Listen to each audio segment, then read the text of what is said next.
So we're here at the Metro ratification meeting where workers on strike just 6 days ago took to the picket line.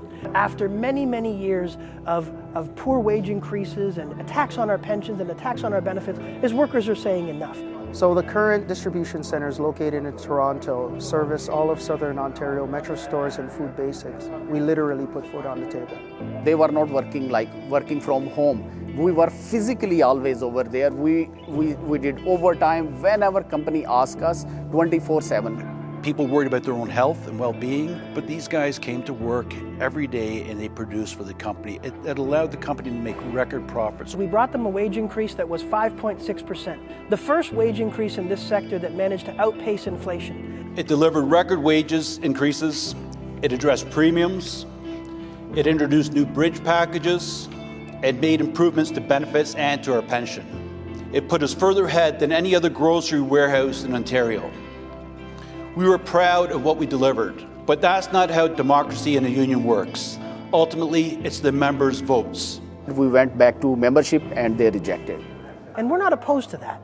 That happens. But at a time of record inflation, at a time of sky-high prices around the country, and at a time where workers have been taken advantage of, no one should be shocked that these Metro workers took matters into their own hands last week and decided that they were going to take on a giant of an employer and essentially paralyze the entire west end of Toronto and Metro stores across the province when it came to their supply chain.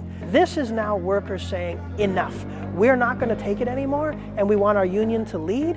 It's an employer that's made a ton of profit through the pandemic. We know that. We've seen that all over the newspapers, and you just have an expectation that they're going to deliver more. And they pushed you to push me to go back to the company and demand more. Demand more than what already would have been the highest wage increase that we've seen in Unifor in the warehouse sector in a long time. The best increase that this committee's brought back in 25 or 30 years for a group that's already at the top rate. So I'm hopeful that we're going to come back with a great collective agreement, and it's really great to see everybody here, and I know it's tough, but solidarity really does move the needle. Okay. Now, instead of $1.50 per hour increase off the bat, the company agreed to increase the first-year wage by $2.25, with retroactive pay dating back to last October. That equates to a one-year increase of 8.3%. Over the life of this agreement, we're going to receive about approximately 16% wage increase. Also with the bridge packages, 40. Normally we'd get 10 per agreement. We made significant increases in pension and benefits. We looked after retirees. It's pretty incredible. So I want everyone to think very hard. Whatever you do will be your choice, and we'll respect it. Vote with your conscience, and I want to thank you all for the support you've showed to your committee. They took on this company, and they did a damn good job. Can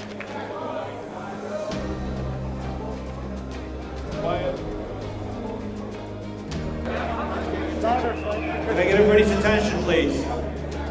We have an agreement.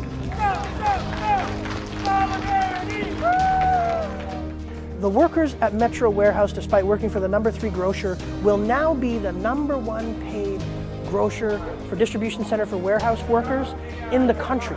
We have now put pressure on Loblaws and Sobeys to do better for their workers too. And this is precedent setting and will allow us to set this pattern in deals that we bargain for warehouse workers across the country as the cornerstone for what Unifor stands for when it comes to workers in warehouses. So what we've achieved today would not be done without collective bargaining. People need to understand how important unions are. If you are not unionized, please come and join the union. We're looking forward to what this means for the future of warehouse workers, what this means for people who work at Amazon that we can organize. And I'm very grateful for Unifor, and I hope we continue to grow, especially in Canada and abroad. Solidarity! Solidarity! Solidarity!